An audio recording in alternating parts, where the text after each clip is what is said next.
Assalamualaikum warahmatullahi wabarakatuh. Saya Muria Usnisa akan membahas poin B tentang citra perempuan dalam tradisi Yahudi dan isu-isu gender dalam tradisi Yahudi. Yang pertama, citra perempuan dalam tradisi Yahudi. Jadi di dalam kitab Perjanjian Lama itu udah banyak membahas tentang gender yang berkaitan dengan laki-laki dan perempuan sebagai makhluk yang setara.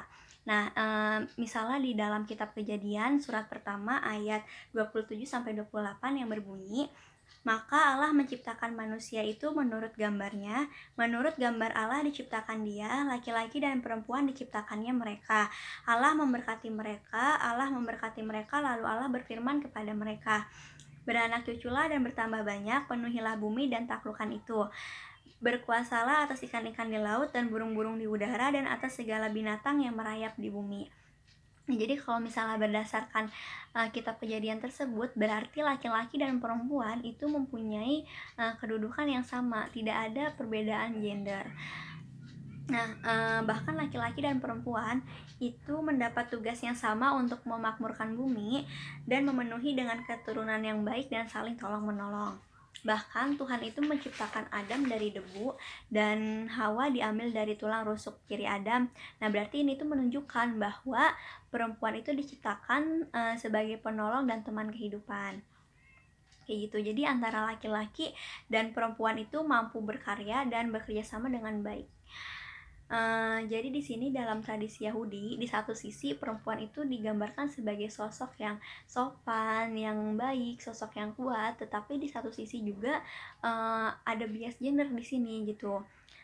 Misalnya Hawa sebagai perempuan pertama dan ibu pertama di bumi ini, namun Hawa yang mewakili semua perempuan itu dipandang oleh kitab Perjanjian Lama itu kurang begitu positif, lebih banyak kepada negatifnya.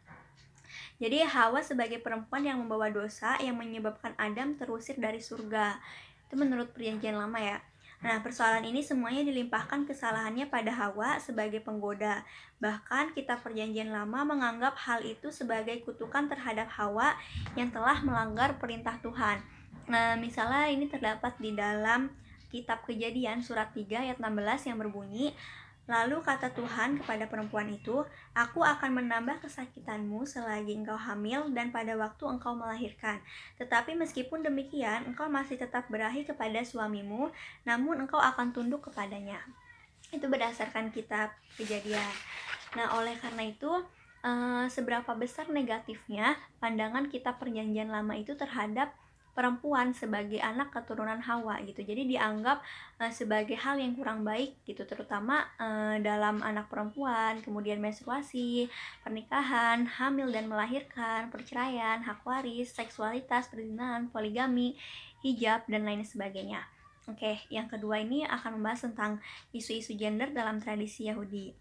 Yang pertama, perempuan menstruasi. Jadi dalam pandangan Yahudi, perempuan menstruasi bagi Perjanjian Lama itu kurang manusiawi terhadap kaum perempuan. Jadi perempuan yang menstruasi itu dianggap najis. Bahkan ini ada ayatnya dalam kitab Imamat surat 5 ayat 19 sampai 24 yang berbunyi, seorang wanita yang sedang haid itu najis selama 7 hari. Barang siapa menyentuh dia menjadi najis sampai matahari terbenam.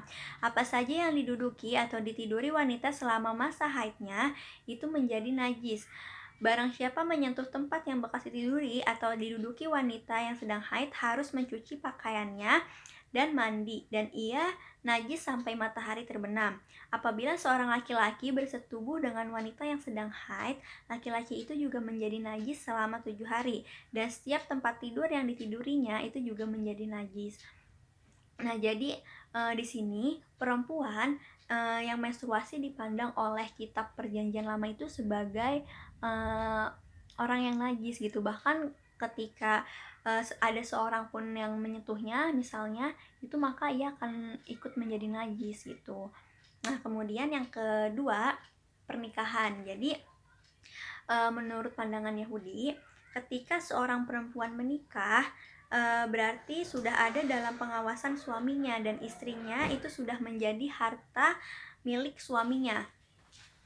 Bahkan istri tidak mampu lagi untuk menolak hal itu, karena hukum Yahudi itu selalu berpihak kepada kaum laki-laki, bahkan perempuan itu bisa dipermainkan dan dituduh tidak perawan di saat pernikahan, maka suaminya itu berhak untuk peranjamnya. Jadi kalau misalnya ketika seorang suami menikahi seorang istri, tetapi kemudian ketika menikah itu ketahuan bahwa istrinya itu sudah tidak perawan lagi, maka suaminya itu berhak memperanjamnya gitu. Ini seperti di dalam kitab Ulangan surat 22 ayat 20-21 yang berbunyi, tetapi andai kata Tuhan itu benar dan tidak ada bukti bahwa istrinya itu masih perawan pada waktu kawin, maka wanita itu harus dibawa ke pintu rumah orang tuanya. Di tempat itu orang-orang lelaki dari kota itu harus melemparinya dengan batu sampai mati. Wanita itu telah melakukan sesuatu yang memalukan bangsanya, karena bersetubuh sebelum kawin selagi ia masih tinggal di rumah ayahnya. Nah, dengan menghukum dia, kamu itu memberantas kejahatan gitu. Nah, jadi di sini kalau misalkan perempuan itu sudah menjadi istri dan ketahuan tidak perawan, maka terkena hukum rajam. Tapi kalau misalnya tuduhan dari suaminya itu salah, maka suaminya itu harus memberi harta kepada orang tuanya dan istrinya itu tidak boleh diceraikan selama seumur hidup gitu. Tetapi di sini di dalam kitab Perjanjian Lama itu tidak memihak perempuan, karena laki-laki itu tidak ada hukuman gitu bagi laki-laki yang menjadi suami tapi telah melakukan persetubuhan dengan orang lain sebelum menikah dengan istrinya. Jadi itu mungkin hanya dianggap sebagai dosa aja gitu. Nah, yang ketiga itu ada perceraian. Jadi di dalam tradisi Yahudi, perceraian itu hanya dilakukan oleh suami kepada istrinya yang berkuasa, karena istri itu tidak bisa menceraikan suaminya gitu.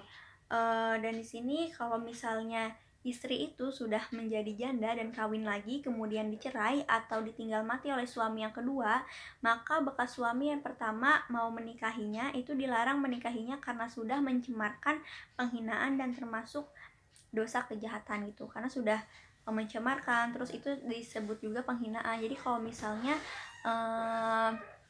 seorang suami itu menceraikan istrinya dan kemudian istrinya itu menikah dengan suami yang kedua dan kemudian suami keduanya itu meninggal, maka kan istri tersebut menjadi janda dan kemudian suami yang pertama tadi itu udah nggak boleh rujuk lagi dengan istrinya karena dianggap istri tersebut tuh yang dulunya istri tersebut tuh udah mencemarkan gitu, udah dianggap sebagai dosa kejahatan kayak gitu. Nah, ini di dalam kitab Ulangan surat 24 ayat 1-4 yang berbunyi, misalkan seorang laki-laki kawin dengan seorang gadis dan kemudian tidak menginginkannya lagi karena ia mendapati sesuatu yang memalukan padanya, lalu laki-laki itu menyerahkan surat cerai kepadanya dan mengusir dia dari rumahnya. Kemudian wanita itu kawin dengan seorang laki-laki lain, tetapi sesudah beberapa waktu laki-laki itu tidak suka lagi kepadanya lalu menyerahkan surat cerai kepadanya dan mengusir dia. Atau mungkin juga suami yang kedua itu meninggal. Nah, dalam kedua hal, suami yang pertama itu tak boleh mengawini wanita itu lagi. Ia harus memandangnya sebagai wanita yang sudah dicemarkan. Kalau ia mengawininya juga, perbuatan itu merupakan penghinaan terhadap Tuhan Allahmu. Kamu tak boleh melakukan dosa sejahat itu di negeri yang diberikan Tuhan kepadamu. Nah, itu menurut kitab Ulangan.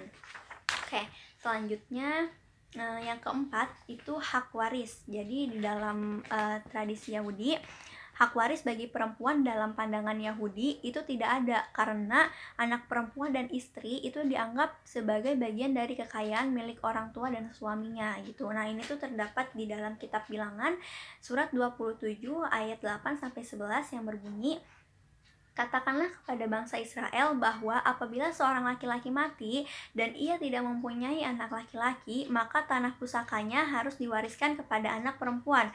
Kalau ia tidak mempunyai anak perempuan, tanah pusakanya itu diwariskan kepada saudaranya laki-laki. Kalau ia tidak mempunyai saudara laki-laki, tanahnya itu untuk saudara laki-laki ayahnya. Kalau ia tidak mempunyai saudara laki-laki dan tak ada pula saudara laki-laki ayahnya, maka tanahnya itu menjadi milik kerabat yang paling dekat dari kaumnya. Itu dalam kitab Bilangan surat 27.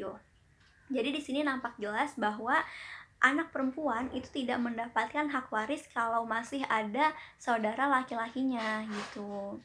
Nah, kemudian yang kelima itu perzinahan. Nah, di dalam tradisi Yahudi, perzinahan ini merupakan dosa besar bagi laki-laki dan perempuan yang melakukannya. Bahkan, kitab suci Yahudi mengharamkan zina sebagai dosa besar dan termasuk sebagai perbuatan keji dan kotor serta menajiskan bumi yang dilakukan oleh laki-laki maupun perempuan. Nah, di sini di dalam kitab Imamat surat 18 ayat 20 yang berbunyi, "Jangan bersetubuh dengan istri orang lain. Perbuatan itu menjadikan engkau najis." gitu. Nah, jadi di sini di perzinahan antara laki-laki dan perempuan yang sudah menikah maka dihukum rajam atau hukuman mati. Nah, begitu juga perempuan yang tidak menjaga kesucian setelah menikah maka dihukum rajam atau hukum mati perempuannya.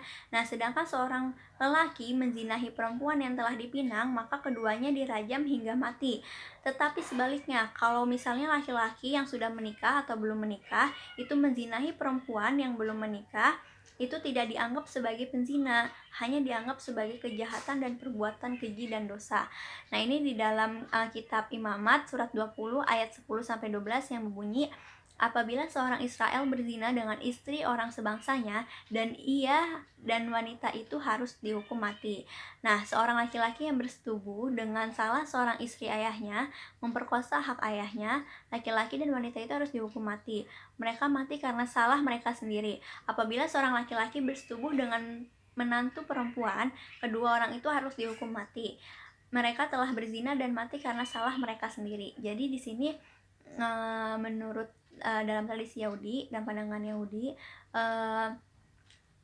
pezina itu sama-sama dosa, tetapi kalau misalnya laki-laki itu melakukan zina dengan seorang perempuan yang belum menikah, dan laki-laki tersebut juga belum menikah, maka itu nggak ada hukumannya, itu hanya merupakan sebuah dosa aja gitu. Tapi sebaliknya, kalau perempuan yang sudah menikah lalu berbuat zina, maka perempuan itu harus dirajam gitu. Nah, kemudian yang keenam, poligami. Jadi pandangan Yahudi tentang poligami, poligami dalam masyarakat Yahudi itu tidak dibatasi jika berdasarkan pandangan kitab suci. Nah, karena banyak praktek-praktek poligami yang dilakukan oleh para nabi Yahudi maupun oleh para tokoh agama seperti Nabi Salomo atau Nabi Sulaiman itu mempunyai 700 istri dan 300 perempuan simpanan, dan juga Nabi David atau Daud yang mempunyai banyak istri dan simpanan. Kayak misalnya di dalam kitab 1 Raja-Raja surat 11 ayat 3 yang berbunyi, "Ada 700 putri bangsawan yang dinikahi Salomo dan ada pula 300 selirnya." Nah, istri-istri itulah yang menyebabkan Salomo meninggalkan Allah. Jadi di sini tidak ada batasan poligami kecuali satu, yakni larangan mengambil saudara perempuan istri menjadi istrinya. Misalnya ini terdapat di dalam kitab Imamat surat 18 ayat 18 yang berbunyi, "Jangan kawin dengan saudara istrimu selama istrimu masih hidup." Kayak gitu. Nah, jadi itu merupakan isu-isu gender dalam tradisi Yahudi. Di sini banyak sekali terdapat hal-hal yang negatif daripada yang positifnya di dalam kitab perjanjian lama tersebut terhadap kaum perempuan. Nah, mungkin sekian presentasi dari saya. Kurang lebihnya mohon maaf. Assalamualaikum warahmatullahi wabarakatuh.